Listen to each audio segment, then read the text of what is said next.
Welcome to my YouTube channel learning with dignity. My name is गरिमा।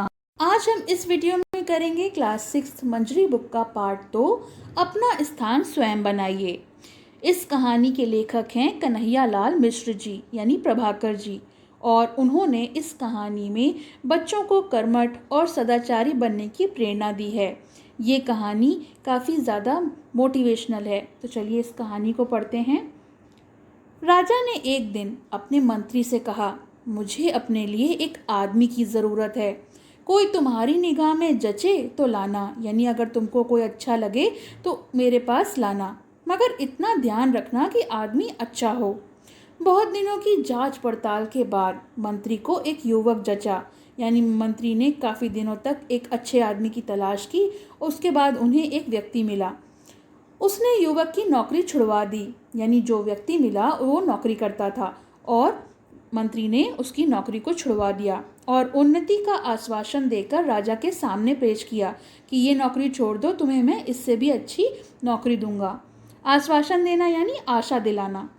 बहुत देर तक तो राजा को अपनी बात ही याद नहीं आई। बाद में बोले, हाँ उस समय शायद कोई बात मन में थी, पर अब तो कोई बात मेरे मन में है नहीं।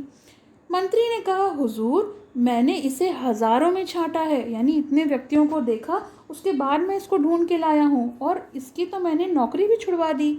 राजा ने ज़रा सोचकर कहा, हमारे पास तो इस समय कोई काम नहीं है, पर तुम बहुत कह रहे हो तो हम इसे अपने दफ्तर में चपरासी पर रख लेते हैं, यानी उसको एक छोटी सी नौकरी दे देते हैं, वेतन 15 रुपये मिलेगा। मंत्री को ये बात बहुत बुरी लगी, पर उस युवक ने कहा, मेरे लिए सबसे बड़ा वेतन ये है कि मुझे अपने राजा की सेवा करने का मौका मिलेगा। इस पर भी उस युवक को कोई एतराज़ नहीं था। ये कहकर वह उस नौकरी के लिए तैयार हो गया। मंत्री जब उसे दफ्तर में छोड़ने गया तो वहाँ धूल ही धूल भरी थी, क्योंकि राजा वहाँ कभी जाते ही नहीं थे, न ही कोई काम करते थे। यह देखकर मंत्री और भी दुखी हुआ, परंतु वह युवक इतना होने पर भी खुश था। उसने अच्छा स्थान दिलाने के लिए मंत्री के प्रति कृतज्ञता प्रकट की। कृतज्ञता का अर्थ होता है उपकार मानना। तो ऐसा नहीं था कि वो मंत्री से दुखी था या नाराज़ था कि तुमने मेरी अच्छी नौकरी छुड़वा दी और मुझे चपरासी की नौकरी यहाँ पर मिली, बल्कि वो उनका एहसानमंद था। युवक ने लगातार कई दिनों तक उस दफ्तर को साफ करके उसे शाही दफ्तर का रूप दे दिया।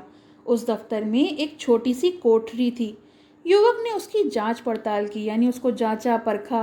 तब उसको पता चला कि पिछले सालों में बादशाह के पास जो निजी पत्र आए थे, उनके लिफाफों में ढेर सारी जो लिफाफे थे उस कोठरी में रखे थे।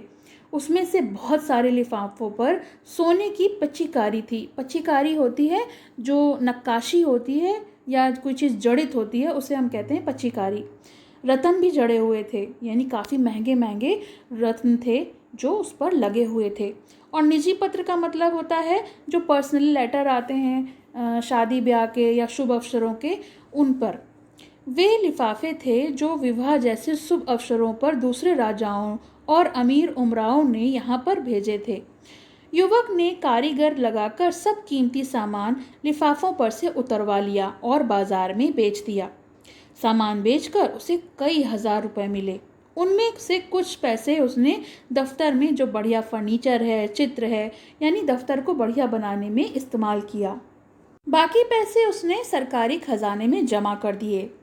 जहाँ वह सामान बिका उसने वहाँ से उसकी रसीद ली, यानी पक्का बिल, और जहाँ उसने सामान खरीदा गया वहाँ भी उसने पूरा पक्का बिल लिया, यानी उसके पास हर चीज़ का हिसाब किताब था। दफ्तर अब सचमुच शाही दफ्तर हो गया था। चुगलखोर होते हैं जो शिकायत करने वाले होते हैं, उन्होंने राजा से उसकी शिकायत की कि वह तो रुपया लुटा रहा है। एक दिन राजा गुस्से में भरे दफ्तर गए तो दफ्तर की हालत को देखकर दंग रह गए। फिर भी उन्होंने तेज आवाज़ में पूछा, तुमने ये सजावट किसके रुपए से की है? तो दफ्तर के रुपए से हुजूर, उसने ये बात जवाब दिया, क्योंकि उसने दफ्तर के ही पैसे इस्तेमाल किए थे। ये कहकर उसने राजा को रद्दी लिफाफों की कहानी सुनाई कि ये पैसे आए कहाँ से, और खजांची से गवाही दिलवाई। जो वहाँ का खजांची था, जो खजाने की रक्षा करता था, उससे भी गवाही दिलवाई। दफ्तर का सामान खरीदने और उसके बाद बचा हुआ जो पैसा था खजाने में जमा किया गया है, इस बात की भी गवाही दिलवाई। राजा रीझ गए, काफ़ी खुश हुए। उस युवक को अपने राज्य का वित्त मंत्री यानी जो फाइनेंशियल मिनिस्टर होता है वो बना लिया। अब पैसे का हिसाब किताब देखने वाला जो था वो युवक बन गया था। इस कारण दूसरे मंत्रियों को परेशानी होने लगी। उनको लगा कि अब तो हम कोई बेईमानी नहीं कर सकते। ना वो स्वयं बेईमानी करता था, ना ही किसी को करने देता था। ना वो लापरवाही करता था और ना ही किसी को करने देता था। सारे मंत्री अब उससे परेशान हो गए। उसके बाद से तो जो भी मंत्री राजा के पास जाता, किसी न किसी बहाने उस युवक की शिकायत करता, जिससे कि वह राजा की नज़रों में गिर जाए। मगर ऐसा नहीं हुआ। एक रात को 2 बजे राजा ने अपने सेनापति को बुलाकर कहा, हमारे सब मंत्रियों को उनके घरों से उठाकर इस कमरे में ले आओ और वो जिस हालत में है उसी हालत में लेकर आओ। समझ लो हमारे हुक्म को, और तुम्हें इसी का पालन करना है। जैसे अगर कोई पलंग पे सो रहा है तो उसे पलंग के साथ ही ले आओ। अगर कोई कालीन पर बैठा चौपड़ खेल रहा है तो उसे कालीन के साथ ले आओ। 1 घंटे के भीतर सभी मंत्री महल में एक बड़े से कमरे में आ गए। राजा ने देखा कि 8 में से 7 मंत्री तो नशे में हैं, यानी उन्होंने शराब पी रखी है। उनमें से कुछ जुआ खेल रहे थे। वित्त मंत्री यानी वो युवक जिसको वित्त मंत्री बनाया गया था, वो बनियाइन पहने एक चौकी पर बैठा था और रोशनी में कोई कागज़ देख रहा था। सभी मंत्री बहुत लज्जित यानी शर्मिंदा हुए। तब राजा ने वित्त मंत्री से पूछा, जनाब रात के 2 बजे किस कागज़ में उलझे हुए हैं? तो उसने उत्तर दिया, हुजूर दूर के इलाके से इस साल जो राज कर आया था यानी जो टैक्स आया था, उसमें पिछले साल से 1 पैसा कम है। तो बार बार देख रहा था कि जोड़ में क्या भूल हुई है, सचमुच पैसा कम है या फिर मैं जोड़ नहीं पा रहा हूँ।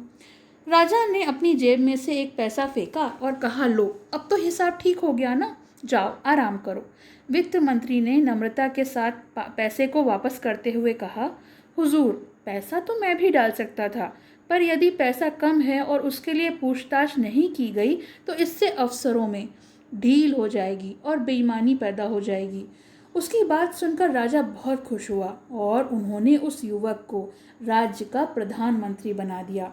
यानी कि अगर आपके कर्म अच्छे हों, आप मेहनत करें, तो आपको सफलता पाने से कोई नहीं रोक सकता। तो ये तो हो गई कहानी। चलिए इसके शब्दार्थ देख लेते हैं। यहाँ लेखक के बारे में बताया गया है। कन्हैया लाल मिश्र यानी प्रभाकर जी का जन्म 29 मई सन 1906 में उत्तर प्रदेश के सहारनपुर जिले में देवबंद ग्राम में हुआ था। प्रभाकर जी हिंदी के प्रसिद्ध कथाकार, निबंधकार, पत्रकार तथा स्वतंत्रता सेनानी थे। इनकी रचनाओं में बाजे पायलिया के घुंघरू, दीप जले शंख बजे, तपती पगडंडियों पर पदयात्रा तथा माटी हो गई सोना आदि प्रमुख हैं। इनका निधन सन 1995 को हुआ था। अब इसके देखिए शब्दार्थ। कृतज्ञता, कृतज्ञता होता है उपकार मानना। आश्वासन देना यानी आशा दिलाना। पिचकारी का मतलब होता है नक्काशी या जड़ना। चुगलखोर यानी शिकायत करने वाले। और खजांची होता है खजाने का अधिकारी। इस पाठ के प्रश्न उत्तर की वीडियो लिंक भी मैं आपको डिस्क्रिप्शन में दे दूंगी, और मंजरी बुक के जो चैप्टर्स हैं उनकी प्लेलिस्ट का लिंक भी आपको मैं डिस्क्रिप्शन में दे दूंगी, तो आप वहां से देख सकते हैं। और अभी तक अगर आपने मेरे चैनल को सब्सक्राइब नहीं किया है तो please subscribe my channel for new updates. Thank you. पसंद आया हो तो लाइक करें, शेयर करें और चैनल को सब्सक्राइब करें।